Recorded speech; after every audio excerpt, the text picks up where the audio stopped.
Hey, salut à tous les abonnés de la chaîne Moto50FR et à tous ceux qui tomberont sur cette vidéo par hasard pour quelques petits renseignements sur les derbies. Alors, je vous fais une petite vidéo de représentation entre guillemets de la DRD parce que ça fait un moment que je vous avais pas fait de vidéo. Et surtout, le fait qu'elle ait bien changé depuis la dernière vidéo.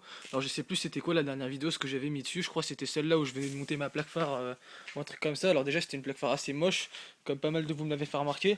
Et là du coup j'ai changé, j'ai mis une type Duke avec donc les clignotants intégrés. Alors je vous préviens tout de suite, dans cette vidéo je vais pas la démarrer parce que en fait déjà j'ai pas les clés et que je suis dans mon garage. Et donc ça le fait pas trop. Ce que j'ai mis dessus, alors franchement on fera pas gaffe à la propreté de la moto qui est quand même assez dégueulasse, je l'ai pas lavé la dernière fois en rentrant. J'ai mis mon pot, alors je sais pas si on le verra très bien sur la vidéo, je pense pas parce qu'il fait assez sombre, mais comme il flotte dehors, je vais pas pouvoir vous montrer ça de plus près. Ouais non on le verra pas, mais c'est un pot KRD Kundo pour ceux qui veulent aller se renseigner, il est sur Damsport, donc Damsport, je vous remontre comment ça s'écrit comme ça, c'est attaché, hein. Vous pouvez aller voir sur leur site, donc je fais pas de pub ni rien, hein, je suis pas sponsorisé pour ou quoi que ce soit comme ça, c'est que je trouve qu'ils font un bon boulot parce que mon pot qui était pas en stock le jour où je l'ai acheté, je l'ai reçu vraiment, allez, on va dire quoi, 2 semaines après peut-être, donc c'était vraiment bien foutu. Donc si on remonte sur la moto, il n'y a pas grand chose qu'à changer ici. J'ai mis quelques petits liserés rouges, hop là, tac. Ici on verra même pas. Petite astuce, oui, si vous avez un rétroviseur qui se visse mal quand vous l'achetez, parce que moi mon rétroviseur il se vissait pas comme il fallait, donc j'ai rajouté un petit boulon en dessous. Et du coup, ça fait qu'il est rentré nickel. Donc voilà, c'est une petite astuce pour s'il y en a qui sont emmerdés avec ça. Qu'est-ce que je peux vous montrer d'autre? Ah, ce que j'ai mis là, ah oui, effectivement. Donc les liserés, il y en a un peu partout. J'en ai mis, hop, là, sur les poignées de frein et d'embrayage. Je sais pas si on le voit très bien. Voilà, j'en ai mis partout un peu. Parce que la plaque phare à la base, faut savoir qu'elle est blanche, hein. Les traits rouges, c'est moi qui les ai rajoutés, comme sur le garde-boue. Tout ce qui est arrière, alors j'ai planqué la plaque. C'est ici, il y en a aussi, hop. Tac, j'ai rajouté des clignotants aussi depuis la dernière fois. Et j'ai mis des liserés un peu partout. J'hésite à enlever ceux-là. Dites-moi si je dois les laisser ou pas. Si vous préférez qu'ils soient juste les liserés rouges là.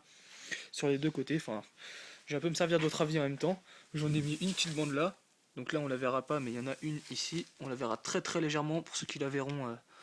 Voilà, c'était pour déconner. Et sur le pot, alors là je pense qu'on la verra même pas du tout sur le pot. Mais il y en a ici. Ici, je sais même pas si vous voyez la cartouche. Et ici. Et donc c'est une cartouche qui est assez belle quand même, donc je vous mettrai peut-être une photo de la cartouche à la fin. Blablabla, enfin voilà.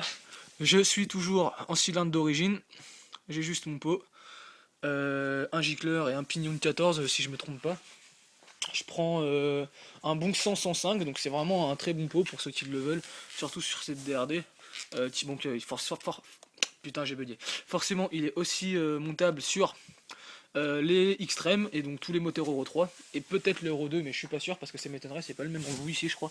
Enfin regardez, j'ai mis des liserés sur mes jantes mais ça je pense que pour ceux qui ont été attentifs et qui ont vu mon dernier montage, ils ont pu voir ils ont pu voir la moto, que la moto était présente dedans. Alors je sais pas s'ils ont reconnu que c'était la mienne ou pas, mais en tout cas c'était celle-là pour ceux qui se demandaient. S'il y en avait qui se demandaient d'ailleurs, parce que c'est pas sûr du tout. Voilà, que vous dire d'autre? Alors c'est un peu le bordel chez moi, hein. Oui, voilà, je suis en plein déménagement, donc c'est un peu le dawa. Ce que j'ai fait pour mettre tout ça ici, là, tout ce qui est les autocollants et tout, donc le Kundo d'ailleurs, hein, c'est l'autocollant qui est censé aller sur le pot, mais que je voulais pas mettre sur le pot parce que voilà, c'est comme ça. J'ai enlevé le kit autocollant qui était sur le carénage arrière. Enfin, en fait, c'est pas que je l'ai enlevé, c'est que je l'ai pas remis quand j'ai changé mes carénages arrière après mon accident. Donc c'est surtout ça. Mais je trouve elle fait vraiment bien, comme ça on va faire une vue d'ensemble de l'autre côté. Comme ça, avec juste le kit autocollant à l'avant et blanc à l'arrière, comme ça je trouve qu'elle rend bien. De toute façon, j'ai même pas les autocollants, donc je pourrais même pas les remettre si j'en avais envie. Donc voilà, enfin voilà, j'ai pas raconté ma vie plus longtemps. J'espère vous faire une vidéo dans pas très longtemps. Je sais pas, je vais voir s'il y a un pote qui peut me prêter sa caméra embarquée ou quoi pour faire un truc. Et puis sinon, ce sera encore une petite présentation là où je vais un peu raconter ma vie pendant quelques minutes et ce que je fais avec la moto. Puis voilà quoi, j'espère que vous avez... Putain, je bug aujourd'hui. J'espère que vous allez bien vous porter et que vous n'allez pas faire trop de conneries sur la route pour ceux qui ont des 50. Bye bye tout le monde.